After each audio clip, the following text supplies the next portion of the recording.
Magandang araw mga lods. Ayan. Update muna tayo uli sa ating mga kits. Ayan, yung mga nakikita nyo going to ano yan, San Francisco mga lods. Let it bang, bang. Good morning mga lods. Ayan, yan ang ating mga inakay. Totally yung tatlo na to, sabi ni Lods, yung kausap ko, iano ko daw, dito ko na lang kasi kanina, may bisita akong dumating, hindi ko na kaya dito na lang sa turo ko na lang sa vlog. Ayan, yan yung niya. Ano lang yung tatlo, hindi kasali yung isa dyan mga Lods.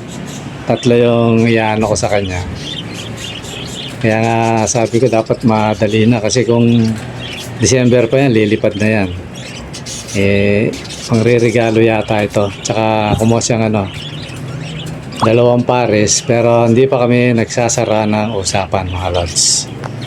Matali kumbaga ako kasi mga lods, hanggat hindi ko na i-deliver ng isang bagay, hindi pa sarado sa tingin ko yun. Bukas pa yun mga lods. Ayun, pag na-deliver na natin, ayun, sarado na talaga yun mga lods. Okay mga lods, matali in-update ko lang ngayon yung hindi na makuwang makababa mga lods kasi nga may kumuha sa atin. Tatlo lang naman yun. Tapos yun dati pa yun na yung dalawang pares. Ayun. Tapos pagkatapos nito mga idol, gaya na sabi ko, stop ko muna by next year na mga lods. Mag-ano tayo. Matali i-promote ko muna yung natin, yung raffle natin mga lods. Kasi wala nang sumasali. Sali kayo mga idol kasi pagkabola ko nito, i-stop muna mga lods kasi kaya lang naman ako kasi nga may nagte-text. Ngayon mga nagte-text, yung iba nag-response pero iba hindi na. Kaya anuhin nyo na mga lods para kasi may certain time akong dito na araw. Hindi ko na sasabihin kung na ibobola ko to. So may madagdagan man to o hindi, ibobola ko to mga lods. Ngayon, napalakasan ng panalangin to mga lods. Pag yung apat na person lang yung tumaya mga lods. Pag itong apat na to, dumating yung takdang araw na walang nag-entry mga lods, swerte nila. Swerte nila kasi okay lang na yung talo tayo, ganun talaga Kaya nga bala ko nga sana stop ko muna kaso may naging courage sa akin. Akala ko tuloy-tuloy, hindi naman pala. So ngayon pag binola ko to, swerte nung apat na to. Bremo, apat lang kayo maglalaban-laban mga lods.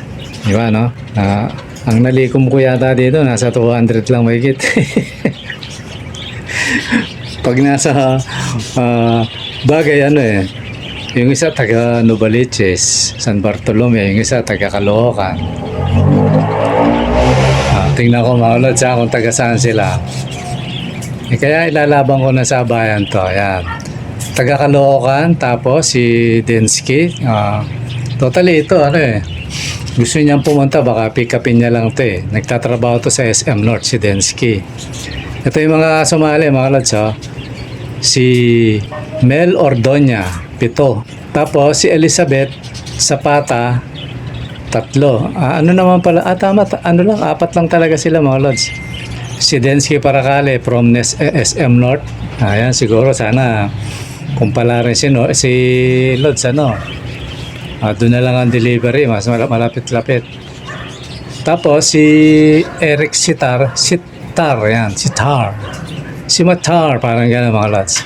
Taga Caloocan, hindi ko alam kung Caloocan dito sa bagong baryo o Caloocan, totally hanggang doon, Caloocan na yung mga lods, hanggang may mga avenue, o Caloocan yung New Caloocan na dito sa may papuntang malayo, papuntang Bulacan mga lods. So yan, ganito mga lods. Itong mga sumali, kasi wala nang umi-entry, kukumpute-computing ko to kung magkano yung damage ko dito mga lods. Kasi gaya na sabi ko sa inyo mga lods, hindi naman sugal ito. Ngayon kung walang i-entry mga idol, ang gagawin ko dito, ibobola ko pa rin to mga lods. Kaya swerte ng apat na to kung sino yung pala rin, ano. Ngayon, kung sa totoo lang, kung tatlo lang to, sabihin ko sa kanila, punta na lang kayo rito, bigay ko na lang yung ibon. Ganun na lang mga lods kasi ano eh, kesa yung tumagal siya, di ba, no? Tapos inaano ko, hindi man, ano, sabihin, wala nang sumasali. So, sayang yung vlog natin mga lods, na pwede pa natin ipagtuunan sa ibang vlog natin mga lods, ano? Kaya yan, magmula sa araw na to, isang araw i-announce ko kung ilang ko ibobola to. Kaya swerte nung apat na to kung sino yung manalo mga lods.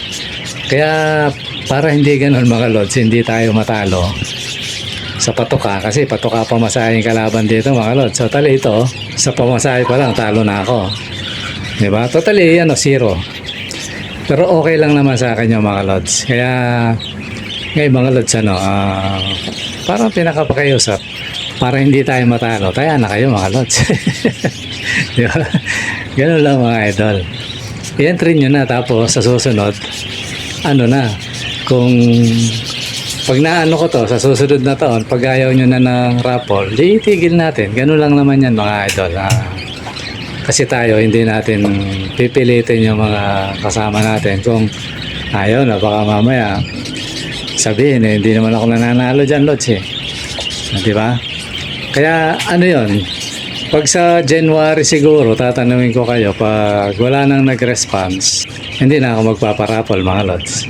Ano na lang, mag-out na lang ako, puro out na lang kasi siyempre kailangan ng patukan ng ano natin mga lods. Kaya ako lang naman ginagawa to. Ayun, tinitingnan ako ni Commander, ngayon ko kung ano yung klaseng tingin niya sa akin, ano bang makahulugan tingin, ano mga lods siguro sabi niya, pamimigay mo ibon mo, gano'n na. Gano'n lang yun kasi ako mga lods, gano'n lang naman yun mga idol.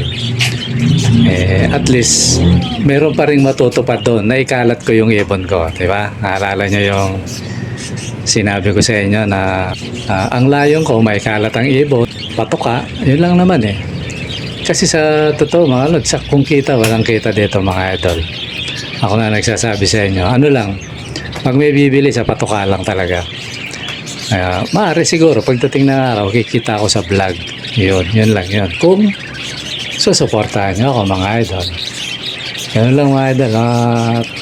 Ayun siguro na sa kakadaldal ko dumaan na yung mga ibon na mga inakay. Totally mga lods, yan lahat kasama yung pinakita ko nung intro, yung unang video. Yun yung pinakamay edad yung mga yan apat yan mga lods. Pero yung naiwan bata pa. Kaya yung totally bali siyam pala yan, siyam na ibinaba.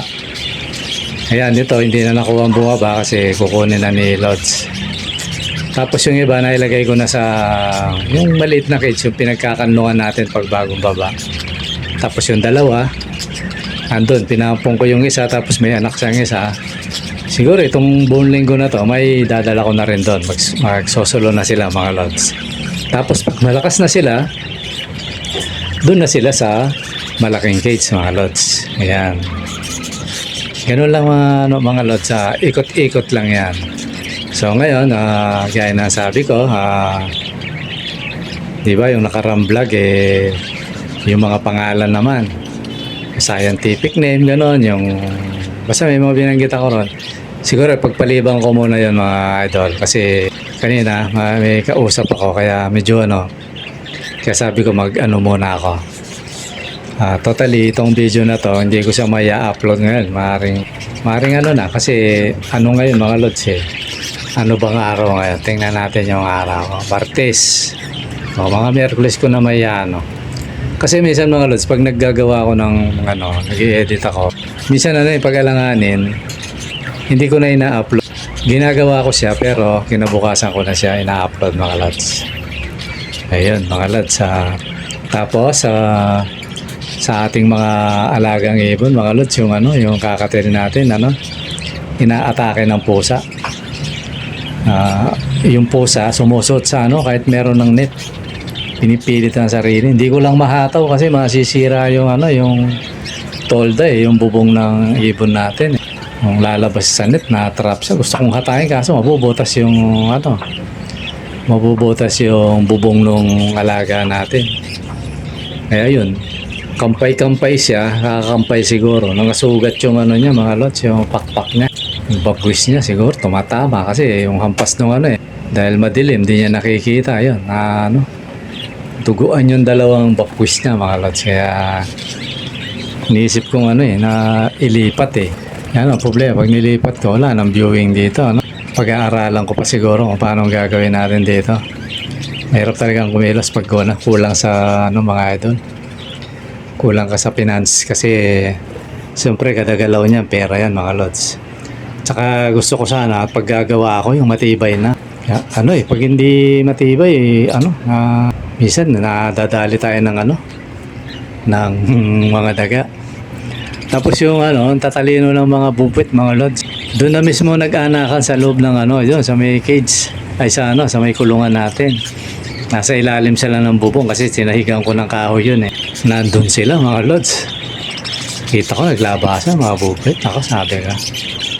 Kaya sabi ko kay Commander, ano, lasunin na lang natin. Kasi mahirap ano yun yan, nasa loob na eh.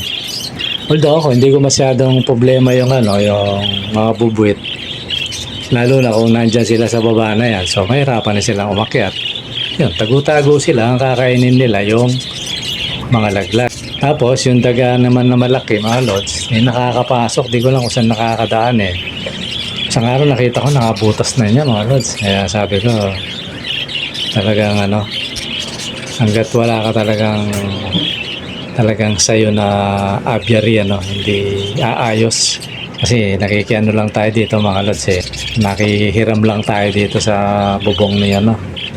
Yung kumpare ko na nasa Batangas. Kaya pagtitiisan ko talagang ano, laging ano, gagastusan mo yung laso ng daga, mga lods. Kaya mga lods, dapat magdadagdag ako ng breeder. Ang problema, wala na akong pwesto talaga. Tapos yung kabrad ko na ano, binigyan ko dating ibon to eh. Kaso ang problema, ibabalik niya. May dinala na nga kanina sa rito.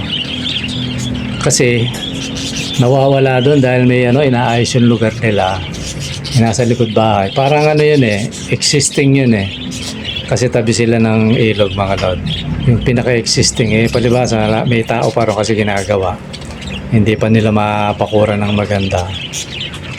Nangangawala yung ano, mga ibon. Eh sabi niya, dito daw muna, eh, papipisan sa atin, mga African. Eh sabi ko, sige, kasi sayang eh. Marami siyang nawalang ano dun eh. Kaya ano, pati minsan mga itlog yata ng manok. Nadadali, kaya sabi ko, sige, dali mo rito. Kaya yun, yung mga ibang ibon na dating galing sa atin, yun, babalik dito. Ngayon, halagaan natin kasi sayang naman yung mga to. Tsaka na lang natin ibalik sa kanya pag, ano, pag yung okay na yung lugar niya. Kasi gusto rin magparami ng alaga ano eh. Sabi nga sa kanya, pag okay na yung lugar mo, ano, bibigyan kita uli ng ano, ng alaga. So yun, mga lods, yung ano natin, sana pakiusap ko pa rin, mga idol, ano, huwag kayo mag-skip ng ads para pagdating ng araw. Wala pang ano talaga to, mga 1 year pa siguro bago tayo ano, para may kabigin tayo pagdating ng araw. Pakiusap ko, mga lods, huwag kayo mag-skip ng ano, ads. Yun lang, mga lods, siguro hanggang dito muna kasi ano, hindi talaga ito yung i-vlog ko eh. Nasira lang yung ano kasi ayos ko pa yun eh. Parang pahapyaw-hapyaw kasi sayang yung tema na yun, mga lods. Pakikinabangan natin yun. Hindi man ngayon, balang araw yun. Pag medyo gusto nyo ng pag-aralan yung ibon, ayun, bubuksan nyo lang yung mga video, mga lods, sa YouTube. Makikita nyo yung mga sinasabi ko ron na yung pakikinabangan natin balang araw. Pero yung mga veterano, ayan, pinakikinabangan na yan. Ngayon, yung mga newbie na matyaga, ngayon pa lang matututo ka na, mga lods. Okay, mga lods, siguro ano yan, mga susunod na vlog, ipabalik ko yon. Okay, mga lods, maraming salamat sa panonood. Bye-bye.